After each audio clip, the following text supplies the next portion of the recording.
name is Tiki White. I am sitting here today in the great city of Atlanta, Georgia. To my left, I am sitting with my homie, my brother, my friend. I've been knowing this man since childhood. His name is Richard Dunn. Fabulous brother. He is so authentic. When you think of Richard Dunn, you think of a person that helps anybody. When I tell you, people actually look to this brother to my left. They look to him to literally talk about business ideas and different strategies they want to do for their businesses. So we're going to talk a little bit today about all the good stuff he's done. And we're going to just get right into it as far as on business growth and business strategy. My man, it's been a minute. How you doing? I'm doing well, Tiki, man. Thank you for having me. Oh, you are more than welcome. I am so honored that he's sitting with me today. I just got little bitty questions to ask you. I mean, you've done so much in this industry, this rap industry, this business industry in general. This man is a father, a freaking serial entrepreneur, a business consultant, almost like a business coach. How did you all get started with this so many years ago? Talk to me. Tell me what happened. Oh, man, that's a good question, man. In some ways, I was born into it. You know, I come from a family of entrepreneurs. And so, you know, growing up in family business, you know, business just becomes part of your motion. Atlanta Voice. Yeah, Amen. Yeah, so my grandfather started the Atlanta Voice in 1966. The paper's close to 60 years old. Oh, wow.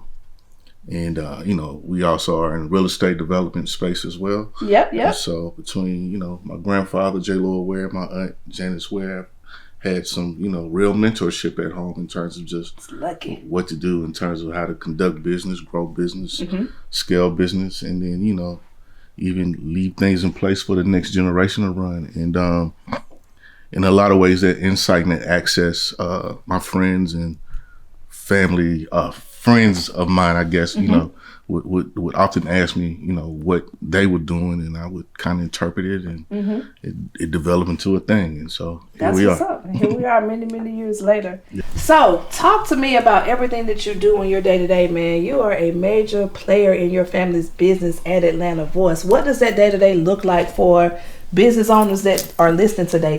What strength can they pull from you? What do you do? What do I do? It's a great question. Whatever my auntie tells me to do first and foremost, like in family business, sometimes pecking order is still, I used to change your diapers, young man, so this is what we on today. Okay. But oftentimes, you know, I have the title of COO, right? And so I am responsible for what we look like in the next 60 years, right? Ooh, and so, you know, media is changing, the way people consume it, things of that sort. So print is our mainstay, and it will always be a thing. But product development is kind of what I'm focusing on, and more of media development. So, you know, moving forward, you will see The Voice and The Voice News Network produce multiple products, multiple brands, short and long-term content. We're about to get off into the documentary space as well. I like that. Awesome. We have converted what used to be our printing press. I've seen that before. You've taken me down there before. Yeah, many years ago. We've converted that space into a digital media studio. Okay. And so, you know, we're just going to change how we tell stories. I love enhance how we tell stories. I love it. You know, so I'm excited about that. I humbly and respectfully say, you know, I'm from Atlanta, right? So ATL, shawty. Ted Turner's my guy, right? Amen. I like it. In that regard. But if he could take his father's billboard company and turn it to CNN, the sky's the limit for what I should be able to do with, you know, what my grandfather started and what my aunt will eventually pass on to me. Yeah. With this brand and this newspaper. So, you know, we will continue to be revolutionary in telling black stories about black people and uplifting the city of Atlanta. Correct. And those who, you know, do what they do. Yeah, because I remember you and I many years ago had a conversation about why your grandfather even started the Atlanta Voice. It was really because he thought black people didn't have a voice. Exactly. We were not heard. Exactly. And so, yeah, you know, he wanted to shed light on that. You know, also back in those days, it was kind of like two blacks. It was some that were fine in terms of status quo, you know, separate but equal work for them. Leaving white folk alone, we're going to do this. And then there were others who kind of wanted to be a little bit more radical and a little bit more kind of like that whole W. Du Bois, Booker T. Washington kind of debate thing. And my grandfather was more of a radical side. Okay. And so, you know, not only Marcus Garvey was my guy, but okay. Yeah, you know, so he wanted, you know, they wanted more than just separate but equal. They wanted inclusion, they wanted power. And so, I like that. you know, ooh, that's powerful. at that point in time, newspapers were everything, right? Correct. They were social media. Way of communicating. So he used that pen to make a difference. That's what's up. Yeah. So it's blessed your family, absolutely. It definitely has. And it's gonna take me back a little bit. I know you were at Tom, Dick, and Hank for a while. You and Hank. Shout out to Hank. Mm-hmm. What did you do over there? Cause man, I just remember it being a crazy time for you. But you had so much going on. I used to try to call. He'd be like, "I'll call you back. I'll call you back. I'll call you back." Yeah. What was that like? How has that even transitioned to today for you? Because I know those skills you learned over there helped you even grow over here. Walk me through that if you don't mind. Yeah, I mean, I think that, in the nightclub business before I did the restaurant, it was just me and my homies, and we were getting down. We already knew how to throw parties. We knew how to I remember that. I used curate to come down events there. and concerts and stuff, so most people know me from that. Mm-hmm. But I would say that food element changed everything, right? Yep. And so Hank and I opened up the restaurant in every aspect wrong. You told me that. We talked about that. And so what I learned was how to do it right. Correct. And what we both learned was how to course correct.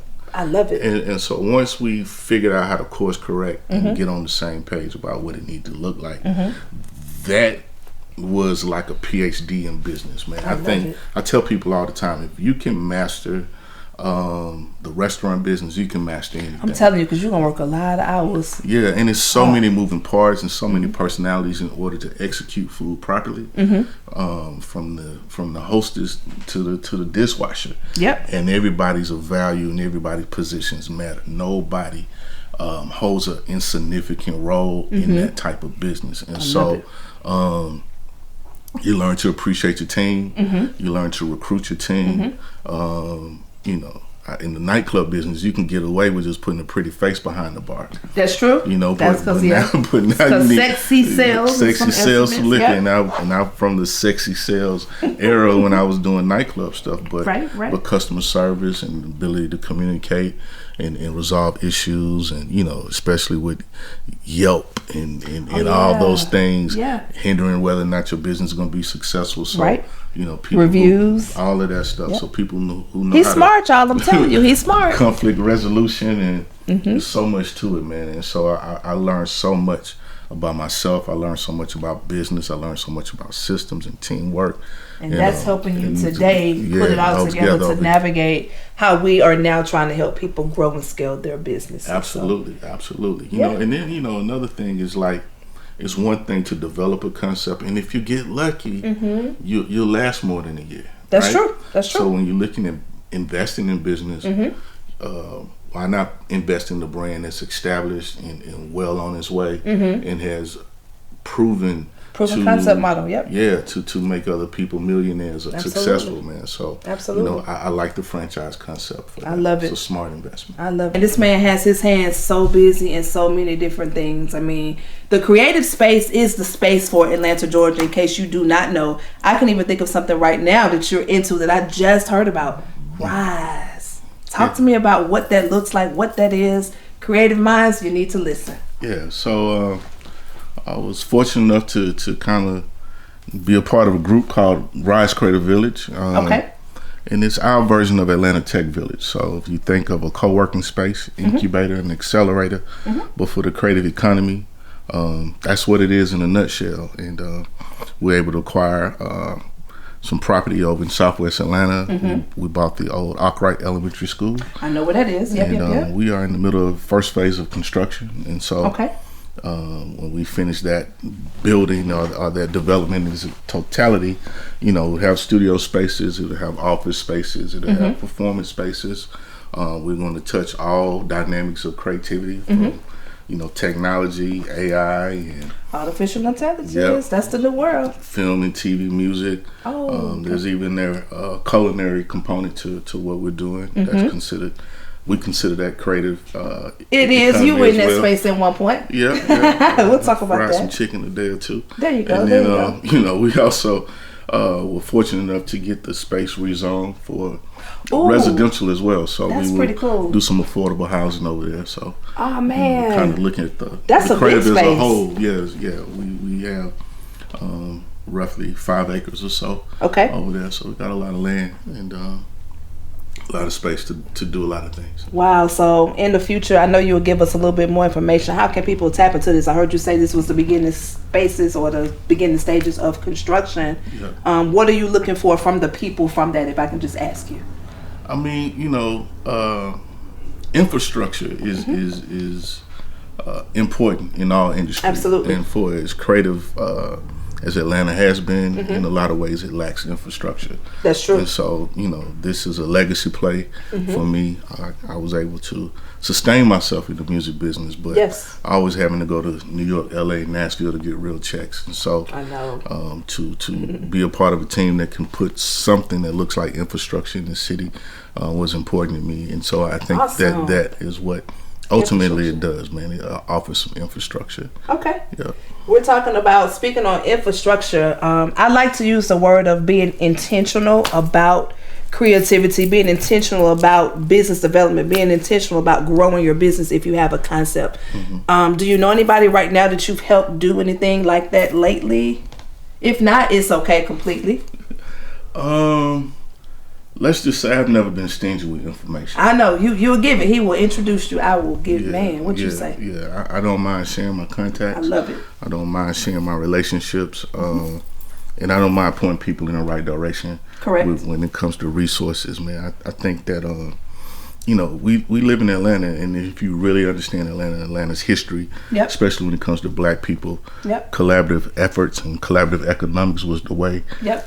Those brothers and sisters got through coming out of Reconstruction and the Civil Rights movement. And yep. so yep. being a product of that, I understand that, I value that. I love it. And so I try to be good to good people as often as possible.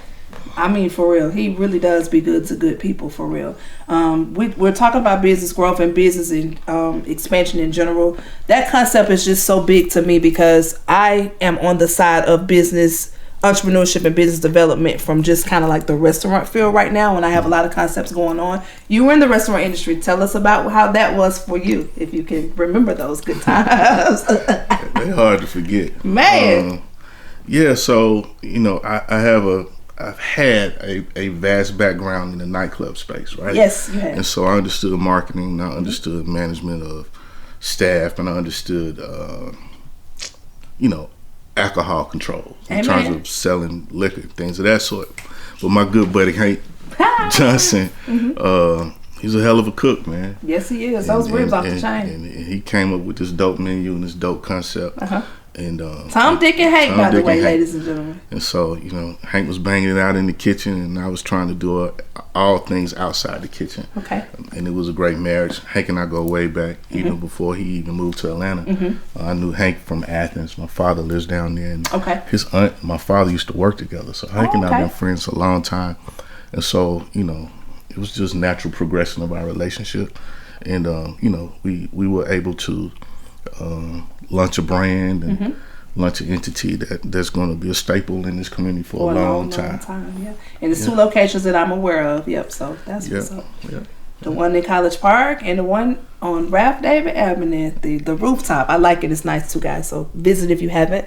But Rich and I work together in a different space. He and I's goal, our goal is to literally take business concepts that people have thought about and help them get to the next level on how they can grow out and expand those concepts. And a lot of that is through documentation from a legal standpoint. So I want to talk a little bit about what that looks like. And I'm asking Richard specifically, why does he think legality is important for you to create and grow your business if you don't already have that in place as a business owner? So I'm going to ask you that question from a legal standpoint. Why do you think that helps business owners get where they need to go in the next space? Well, at the end of the day, it's easier to manage paper than it is people. I'm telling you. If it's in writing, then, it's understood. It's easier to duplicate. It's easier to train. Yep. It's easy to... If you have to sue? Yeah. So if all your I's are dotted and your T's are crossed, it just makes for seamless business transactions. And so absolutely, it's much better to do it that way. Especially if you plan on scaling and duplicating. That's what we want to do here. And the key to growth in business is the ability to duplicate. Correct. So many times people wind up building themselves jobs versus building themselves businesses. Correct. Because of lack of systems and processes. And that's what. So this paperwork and these legal documents help you duplicate and not only protect your intellectual property that you came up with. Yep. Protect those that you decide to go into business with as well. Yep. But it puts you in position to scale. Absolutely, and that's where my passion is. As far as for franchising, entrepreneurship, of course, and certainly licensing your business. Do you know of any attorneys that are really dope in that field that you can maybe tell us about on camera? Yeah, I mean, I've done a lot of work with a brother named Carlos White. Yeah. He's his extensive background in franchising, and he's worked with major brands. And the fact that, somebody that looks like me, I can relate to, that's had that real world corporate experience, but can, humble himself enough to come back to the community and give people like myself an opportunity to scale and grow their businesses. I think he's a great guy, smart brother. Absolutely. He's thorough. He does his thing. Oh yeah, he does his thing. Yeah. Richard said something very important too. That paperwork. It's people that have LLCs. Of course, you got your EIN, your tax ID, but they don't have systems in place to take their businesses to the next level. So that's part of what I do on the side. A lot of people don't know that. If I can help you, and I'm going to put some things into this interview closer to when it closes, let me help you take your business to the next level from a legal standpoint, from a documentation piece, because that's what's going to protect you. That's what's going to help you scale. And that is what's going to protect you if you get into a legal battle with your business partner. So we were talking about that. Is there anything that you like to just give advice on, Richard, to anyone watching today? It doesn't have to necessarily be a friend. It could even be a stranger on, business growth in general, or just business strategy, or even marketing. Anything else you'd like to say? Systems? Just systems, man. Okay. Put your business in writing. Create yourself for lack of better words, a Bible for your business. How you want to see it run, how you want to see it operated. It just does wonders for you. Yep. It allows you to see where your strengths and weaknesses are. It puts you in position to pivot properly. Yep. It also will help you build a better team around yourself, right? I think that people need to look at business for what it is. I mean, we live in a capitalist America, so in a lot of ways, business is big sport, right? That's true. So you can't grow if you don't have the right team around you. That's correct. If you're strong on one end, you need to enhance your team with skill sets that you don't have, and I think that it's important to understand it. A little of a lot is better than a lot of nothing. Say that again. A little of a lot. So many solo entrepreneurs are limiting their growth because of their lack of ability to scale. You can only do because of systems, and that is what franchising and licensing agreements does. Absolutely. You said something. Don't create yourself a job. Create yourself a business that you can grow and scale if your concept is to that level. I appreciate you, man, just sitting down with me, chopping it up. This is what we do, man. This has been my brother all my life, and he is a fabulous person. He puts you into positions to help others. He helps others just naturally. That's what he does as a person. Everybody who knows Rick will tell you, that's my guy. They won't have nothing bad to say. This is one person I have never heard anything bad about. So I appreciate him today sitting down with me on this camera to just talk about business strategy, business expansion, business growth. Look out for Rise. It is going to be a very big player in Atlanta. It's going to connect my creative minds together for creative freedom, and we're going to just keep shooting different business concepts with you as we continue. You'll probably see more videos in the future on what we will be doing together. He and I are working together to really try to get businesses to grow and scale and to invest in other franchisable concepts. So stay tuned for more to come. I appreciate you, my guys. Anything else you want to say before we get off? Thank you for having me, superstar. I appreciate you. Just my friend. I love y'all. Thank you so much. Y'all have a good day.